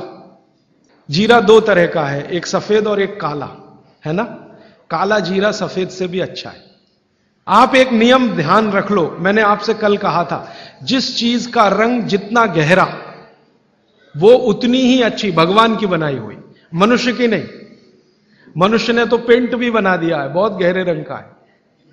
भगवान की बनाई हुई हर चीज में ये नियम आप देखना कि भगवान की प्रकृति की बनाई जो चीज जितने गहरे रंग की है उसकी क्वालिटी उतनी ही अच्छी है। तो जीरा 2 है, एक सफेद और एक काला। काला जीरा सबसे अच्छा, पित्त को खत्म करने के लिए, सम रखने के लिए। तो आपके रसोई में एक हो गया घी देशी गाय का, पित्त को खत्म करने। दूसरा हो गया अजवाइन। तीसरा हो गया जीरा। और एक चीज हींग। हींग तो आप सब समझते हैं ना। हींग भी भगवान की बनाई हुई है, आदमी ने नहीं बनाई। हींग के पहाड़ होते हैं, जैसे पत्थर के पहाड़ होते हैं ना, वैसे हींग के पहाड़ होते हैं। हींग वहीं से आती है। तो हींग है, जीरा है, अजवाइन है और देशी गाय का घी। अब इसके नीचे आता है धनिया। धनिया 2 तरह का है, एक सूखा और एक हरा। जब तक हरा उपलब्ध है आप खाइए, जब नहीं है तो सूखा खाइए। दोनों की क्वालिटी एक ही है। सूखे धनिये में कोई कमी नहीं आती। आपके मन में यह प्रश्न है ना, हरे पत्ते का धनिया में कुछ ज्यादा होगा, सूखे में कम, बिल्कुल नहीं है, दोनों में बराबर है। सूखने के बाद भी उसके गुणधर्म में कोई कमी नहीं। अब ऐसी पूरी लिस्ट है, मैंने तो आपको 5-7 बता दिया पित्त को कम करने के लिए क्या क्या। आपको पूरी लिस्ट है तो 108 है। 108 पित्त को खत्म करने के लिए रसोई में 108 चीजें हैं। वो पूरी लिस्ट देखनी है तो वो किताब है, आप ले लेना। एक स्वदेशी चिकित्सा किताब हमने बनाई है और एक बनाई है गंभीर रोगों की चिकित्सा, इसमें ये सूची है। और थोड़ी सी अष्टांग हृदयम के भाग 3 में भी है, भाग 2 में भी है, थोड़ी थोड़ी है। थोड़ा आगे बढ़े, कफ की सूची मैंने बताई आपको। कफ में सबसे अच्छी चीज है गुड़। गुड़ के बाद दूसरे नंबर पर है शहद। जैन है तो शहद मत खाइए, ये मेरी भी विनती है आपको, क्योंकि नहीं तो मैं पाप का भागीदार बनूंगा जो आपसे कहूं कि शहद खाओ, और मुझे तो मोक्ष में जाना है, तो पाप की गठरी क्यों ला दूं। तो आप जैन है तो बिल्कुल शहद मत खाइए। अजैन है माने जैन नहीं है, तो आप कोशिश करिए कम से कम खाएं, ना खाएं तो और भी अच्छा, क्योंकि अपने पास शहद का विकल्प है गुड़। जब गुड़ ना रहे तब सोचें। इसी तरह कफ को कम करने की और क्या चीज है अपने रसोई में? कफ को कम करने की दूसरी जो सबसे अच्छी चीज बताई भागवत जी ने, वो है सौंठ। सौंठ, सौंठ का ही एक दूसरा रूप है अदरक। अदरक से अच्छी है सौंठ। कारण क्या है? अदरक जब सूख जाता है तभी सौंठ बनती है, और अदरक का सूखने के बाद गुण बढ़ जाता है। हां, ताजा अदरक है ना, उसका गुण जितना नहीं है, सूखे हुए अदरक माने सौंठ का गुण लगभग 100 गुना बढ़ता है। इसलिए सौंठ अदरक से हमेशा अच्छी है। तो कफ खत्म करने के लिए रसोई घर में एक हो गया गुड़, दूसरी हो गई सौंठ, सौंठ का ऑब्लिक अदरक। अब तीसरी चीज जो सबसे अच्छी, पान। पान माने पान का पत्ता। जो आप पान खाते हैं ना, पान, ये कफ दूर करने की सबसे उत्तम औषधि। लेकिन पान भी वही चक्कर आएगा। कौन सा पान? जो गहरे रंग का। हर चीज में ये नियम है, गहरे रंग का। गहरे रंग का आप उसको कहो जी देशी पान, तो देशी पान। गहरे रंग का पान जिसका रंग बहुत गहरा हरा, एकदम काला जैसा हो तो और भी अच्छा। ये पान कफ नाशक है, बहुत ही जबरदस्त चीज है ये पान। और पान और सौंठ का बेस्ट कॉम्बिनेशन है। पान खा रहे हैं तो सौंठ डाल के खा सकते हैं, अदरक डाल के खा सकते हैं। जैन है तो सौंठ खाइए, नहीं है तो अदरक खाइए। पान, अदरक, सौंठ और ऊपर से आया गुड़। गुड़ भी मिला के पान में खाया जा सकता है। वो आप डालते ना गुलकंद, गुलकंद, गुलकंद। गुलकंद माने क्या है? गुलाब के फूल, उसकी पंखुड़ियां, उसका तो रस या उसका कुछ प्रिपरेशन प्रोसेस से, ये भी सबसे ज्यादा कफ नाशक है। अब आप देखो, जो जो चीजें पान में पड़ रही हैं वो सब कफ नाशक है। पान बनाने वाले सब बाघभट्ट के चेले, बिना जाने ये काम कर रहे हैं। गुलकंद आपको पान में डाल के दे रहे हैं। सौंफ, सौंफ, सौंफ, ये भी कफ नाशक है, सौंफ। फिर उसके आगे मैं बता रहा हूं प्रायोरिटी से, सबसे अच्छा कफ नाशक गुड़, फिर उसके नीचे, फिर उसके नीचे। अब सौंफ के नीचे जिसका नंबर है वो है लौंग। लवंग कहिए, लौंग कहिए, और ऐसे ही ये सूची बढ़ाते जाएं तो इसमें करीब 100 चीजें हैं जो कफ नाशक हैं हमारे रसोई में। ठीक है, अब आ जाइए वात पर। वात पर मैंने सबसे अच्छी चीज बता दी है तेल, शुद्ध तेल। शुद्ध तेल वात नाशक है। और अब जो दूसरी बात मैं कहने जा रहा हूं, इसको मैं संक्षेप में उपसंहार के रूप में कह रहा हूं कि जिन चीजों में भी पानी की मात्रा ज्यादा हो वो सभी वातनाशक हैं। जिन चीजों में भी पानी की मात्रा ज्यादा हो वो सभी वातनाशक है। जैसे दूध, आप जानते हैं दूध में तो सबसे ज्यादा पानी ही है ना।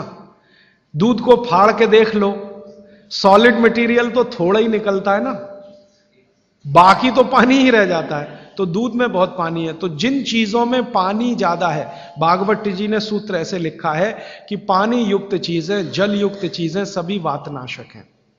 तो दूध हो गया, दूध के बाद दही, दही में भी पानी ही है आप जानते हैं, और छाछ तो सबसे ज्यादा पानी वाली है।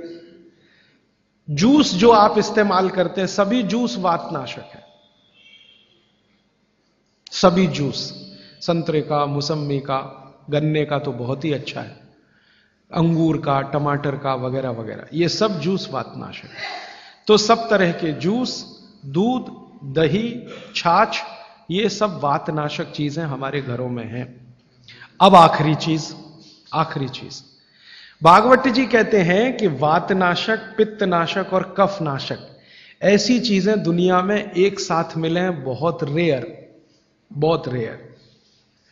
वो कहते हैं कि बहुत चीजें दुनिया में हैं, कोई वात का नाश करेगा, कोई पित्त का, कोई कफ का, लेकिन कोई ऐसी चीजें भी अपने रसोई में हैं जो तीनों को नाश कर सकते हैं। उनमें से नंबर 1 है आंवला। आंवला। फिर दूसरा है हरडे, और तीसरा है बहेड़ा,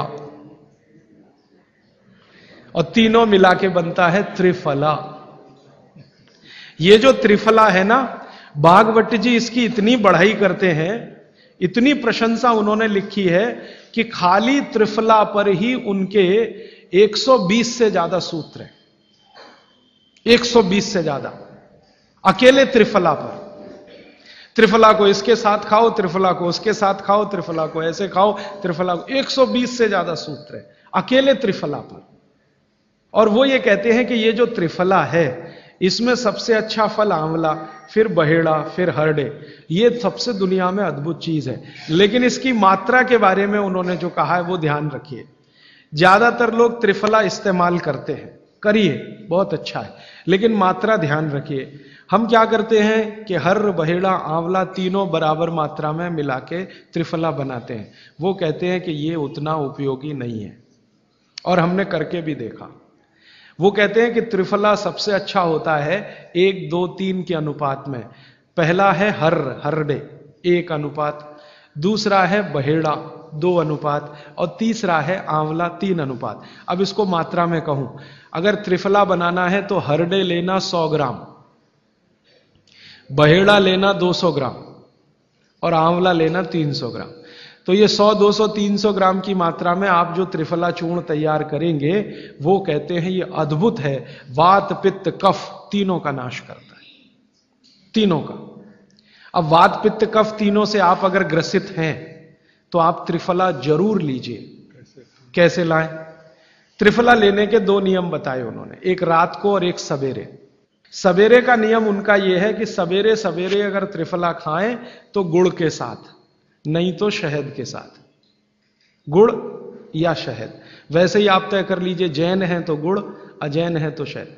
तो सवेरे का त्रिफला खाएं तो गुड़ या शहद के साथ, रात का त्रिफला खाएं तो दूध के साथ या गर्म पानी के साथ। त्रिफला तो एक ही है ना, सवेरे भी त्रिफला ही खा रहे हैं, रात को भी, लेकिन भागवत जी कहते हैं असर अलग अलग हैं दोनों के। रात को जो आप त्रिफला खाएंगे दूध के साथ या गर्म पानी के साथ, तो ये त्रिफला रेचक है। रेचक शब्द उन्होंने इस्तेमाल, रेचक माने पेट को साफ करने वाला, बड़ी आंत की सफाई करने वाला, शरीर के सब अंगों की सफाई करने वाला, झाड़ू लगाने वाला जो व्यक्ति, वो रेचक।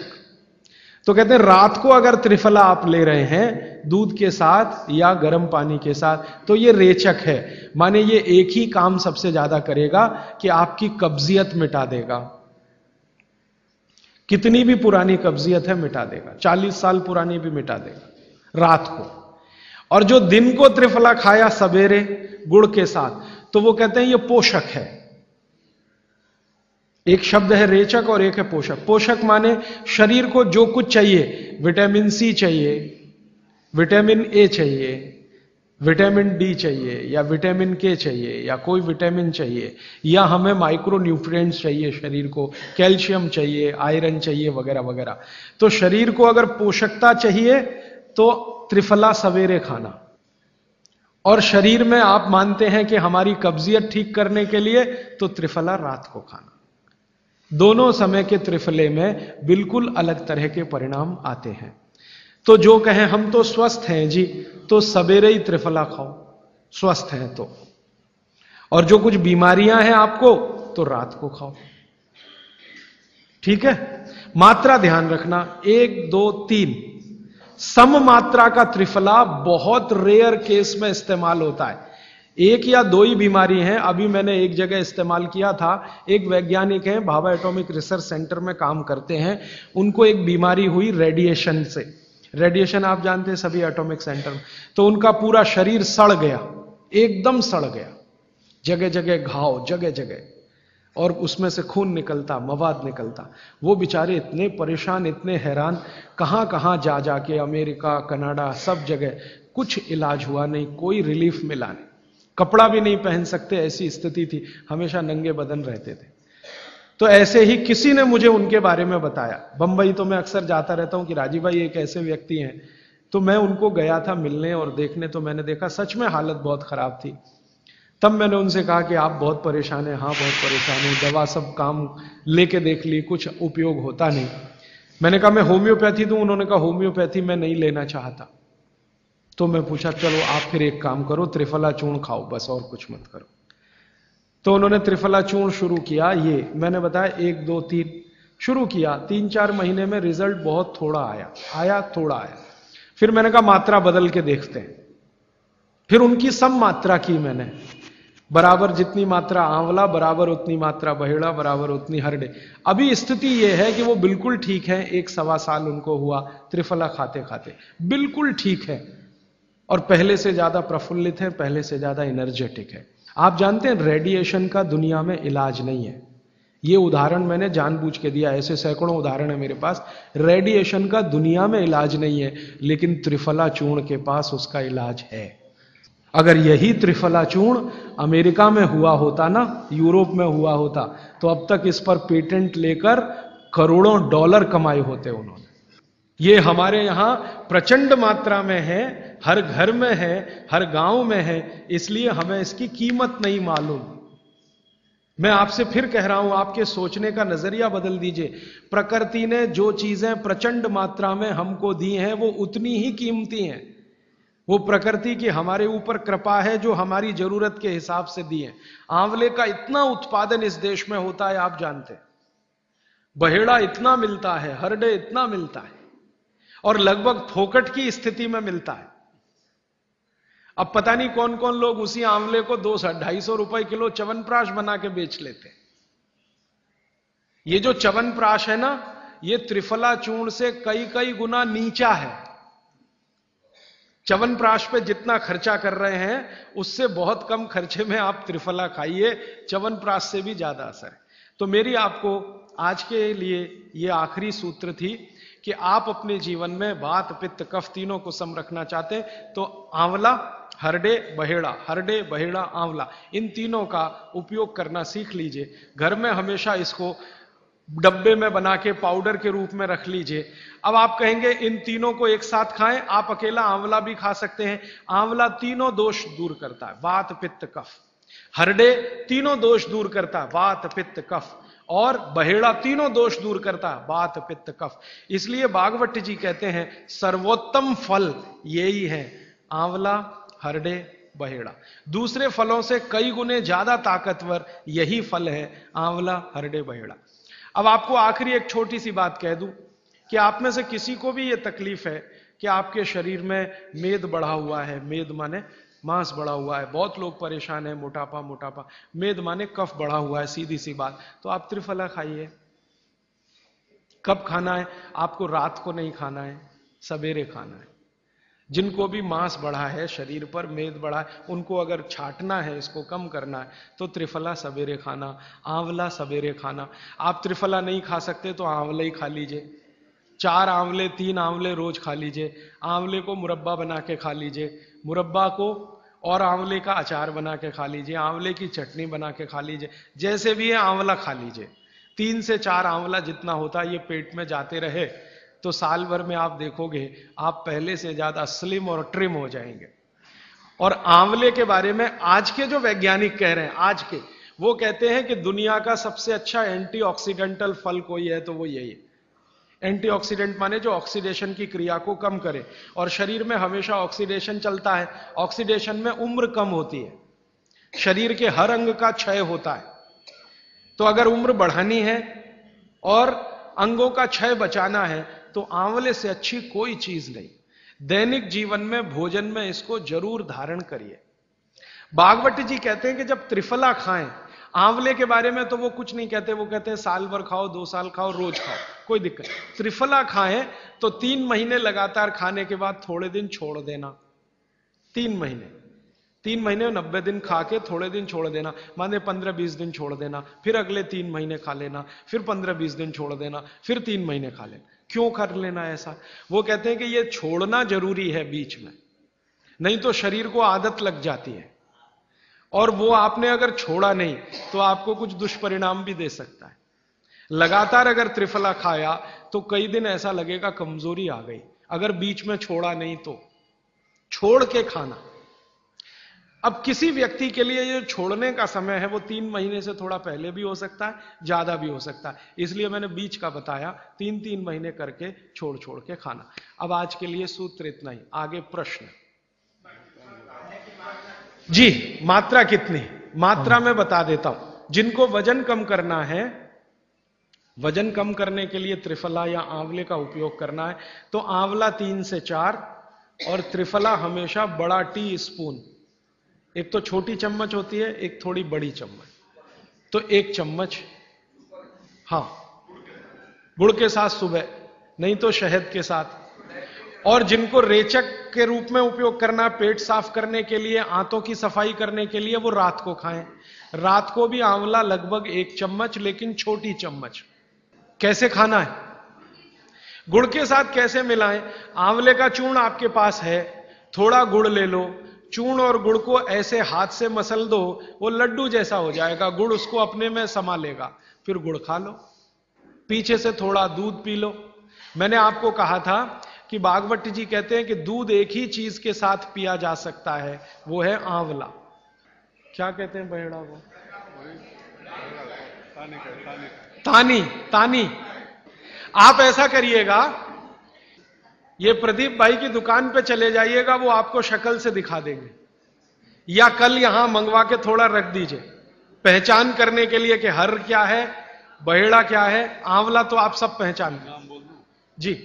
हरड़ा को कड़का बोलते हैं, हरड़ा को कड़का, बहेड़ा को तानिकाय, बहेड़ा को तानिकाय, आंवला को पाल नेल्लिकाय, आंवला को पाल नेल्लिकाय या नेल्लिकाय सीधे कर दीजिए, ये तीनों नाम है। ये प्रदीप भाई ने एक सवाल पूछा है कि अगर हम वजन कम करने के लिए या मांस कम करने के लिए खाना चाहते हैं तो 2 बार खा सकते हैं? बिल्कुल नहीं, एक ही बार के लिए नियम है, सुबह ही सुबह आपके लिए सबसे अच्छा है। जो बाजार में त्रिफला चूर्ण मिलता है वो खा सकते हैं? मेरी आपको एक विनती है, बाजार का त्रिफला चूर्ण लाने से अच्छा है बाजार से आंवला लाना, बहेड़ा लाना, हरड़े लाना, कूट पीस के अपने घर में बनाना। क्योंकि बाजार में कई बार बहुत सारी चीजें हैं जो कॉमर्शलाइज हो चुकी हैं और उनके असर अगर कम हुए तो आप भागवत को गाली देंगे। इसलिए रॉ मटेरियल लाके घर में तैयार करना, कूट पीस के। जी, आपने गुड़ की बहुत महत्वपूर्णता बताई, परंतु डायबिटीज पेशेंट्स क्या करें उसके लिए? गुड़ आप डायबिटीज में खाइए, भरपेट आंवले के साथ खाइए, त्रिफला के साथ खाइए, कोई तकलीफ नहीं, कोई तकलीफ नहीं है गुड़ खाने में। डायबिटिक लोग भी गुड़ खा सकते हैं, शुगर ना खाएं। और जूस का क्या करें? डॉक्टर्स तो कहते हैं डायबिटीज डोंट ईट फ्रूट्स करके। आप बिल्कुल चिंता मत करिए, आप भगवान की दी गई जो शक्कर है, ईश्वर की दी गई शक्कर है, जूस में है, फल में है, वो आपको शायद मालूम है या नहीं। शक्कर जो है ना, शुगर, इसके कई रूप हैं। एक है ग्लूकोज, एक है सुक्रोज, एक है फ्रक्टोज। तो ये जो फल वगैरह की शक्कर है, ये फ्रक्टोज फॉर्म की ज्यादा होती है और ये आसानी से डाइजेस्ट होती है। गुड़ की भी उसी कैटेगरी में आती है। तो आप चीनी मत खाइए, गुड़ खा सकते हैं, शहद खा सकते हैं, फल खा सकते हैं। मीठे कोई भी फल खाने में तकलीफ नहीं है, बशर्ते कि त्रिफला खाते रहें, थोड़ा त्रिफला लेते। जिनको भी डायबिटीज है वो भी त्रिफला का सेवन करें, क्योंकि डायबिटीज मैंने कहा ना वात का रोग है, तो वात कम करेगा। त्रिफला में तीनों चीजें हैं जो वात नाशक हैं, आंवला, हरड़ा, बहेड़ा। त्रिफला आपने कहा लेना है रात को और सुबह कब लेना? जैसे खाने के पहले, खाने के बाद? रात को तो आप लें, पेट साफ करना हो, कॉन्स्टिपेशन दूर करना हो। देखिए, मैं अब थोड़ा बता ही दूं, बवासीर अगर किसी को है, ठीक करने के लिए त्रिफला लेना चाहते हैं तो रात को लें। मूढ़ व्याध, पाइल्स जिसको आप कहते हैं, हेमोरॉइड्स, वो जब भी ठीक करने के लिए त्रिफला लें तो रात को लें। भगंदर, ये ठीक करने के लिए त्रिफला लें तो रात को लें। माने मेरे कहने का है, पेट से जुड़ी बीमारियां ठीक करने के लिए त्रिफला उपयोग करना है तो रात को। चम्मच एक छोटी, दूध के साथ या गर्म पानी के साथ। और अगर आपको मांस कम करना है, कफ नाशक बीमारियां, कफ से जुड़ी हुई बीमारियां, तो सुबह खाने के बाद लेंगे रात को, और सवेरे लेंगे खाने के पहले, खाने के ही नहीं नाश्ते के भी पहले 40 मिनट, नाश्ता करने से 40 मिनट पहले। जी आपने बताया कि त्रिफला 1, 2, 3 के अनुपात में बनावे हैं, तो आपने जो मुंबई वाली बात करी, तो मुंबई वाले भाई साहब को पहले आपने 1, 2, 3 के अनुपात वाला ये त्रिफला दिया, वो जब बराबर काम नहीं किया तो फिर आपने समकालीन दिया और वो बिल्कुल ठीक हो गए, तो ये क्या प्रोसेस हुआ? हाँ, ये सवाल थोड़ा टेक्निकल है। इसमें हुआ क्या कि जब आंवले में हरडा बहेड़ा और आंवले को 1, 2, 3 के अनुपात में हम रखते हैं तो आंवला ज्यादा है। आप निश्चित रूप से देखें 3 मात्रा है, आंवला ज्यादा है। आंवला माने विटामिन सी का भंडार, आंवला माने कैल्शियम का भंडार, आंवला माने ये, आंवला माने वो। तो अब जब बीमारी उनको रेडिएशन की थी तो ऑलरेडी उनके शरीर का विटामिन सी बढ़ा हुआ है, क्योंकि रेडिएशन से वो एक्स्ट्रा होता है। तो हमने देखा आंवला अगर मात्रा उनके साथ है तो वो काम नहीं कर पा रहा है इतना, जब 3 मात्रा का है, क्योंकि जो चीज पहले से बढ़ी है वो और बढ़ाएगा। तो फिर हमने इसको कम कर दिया, हरडे और बहेड़ा को बढ़ा दिया, तो सम हुआ, तो रिजल्ट तुरंत आ गया। तो ये रेडिएशन जैसे गंभीर बीमारियों में, कैंसर जैसे गंभीर बीमारियों में इस तरह का उपयोग होता है आंवला, हरडे बहेड़े का बराबर मात्रा में। लेकिन बाकी जो साधारण बीमारियां हैं उनमें 1, 2, 3 ही रहता है, क्योंकि आपको कई जगह कैल्शियम की जरूरत है, विटामिन सी की भी। जितने लोग मोटे हैं उतना शरीर में विटामिन सी कम, जितने लोग मोटे हैं उतना कैल्शियम कम। तो कैल्शियम कम है, विटामिन सी कम है, तो मैं आपसे कहूंगा ही कि आंवला 3 मात्रा में लो तो वो बढ़े, तो बाकी चीजें कम हो। तो ये चक्कर है, ये थोड़ा टेक्निकल प्रोसेस है, आप लेकिन समझ जाएं, सरल भाषा में मैंने कोशिश की है बताने की। जी। In 1992, I went to Rajasthan. I studied Jainism. I have been following. I was 120 kg with top to bottom all diseases. Today, I am standing without any disease. I am 66. I am following 100% Swamiji's. I don't take idli, chapati or sugar. Particularly white sugar is nothing but carbon. Nothing but carbon. Carbon, charcoal koi खाएगा. The same way, the refined oil, nothing but again carbon. Asphalt, road ke डालेगा ना, tar, that is. So, what he said, I learned it in Rajasthan. I was 127 kilo. Now I am just 49 or 50 kilo without any disease. From top to bottom, including lung cancer and mouth cancer, I cured without any medicine, only by food, the Swamiji's food. I have to thank Jainism. But one sorry state, kindly all Jains follow, not attending here, follow it. Don't listen and forget it. All these things have to go into your heart and eat healthy, live healthy. Thank you. मेरे पास एक कागज में लिखा हुआ प्रश्न आया है, छोले की दाल और दही साथ में खा सकते हैं? आप ये देखो, छोला द्विदल है क्या? है तो नहीं। और खाना है तो तरीका मैंने बताया, दही गर्म करके बघार लगा के। तो जो भी चीज द्विदल है उसके साथ दही खाएं तो बघार लगा के, तब उसकी तासीर गर्म होती है, तभी खाएं। धन्यवाद।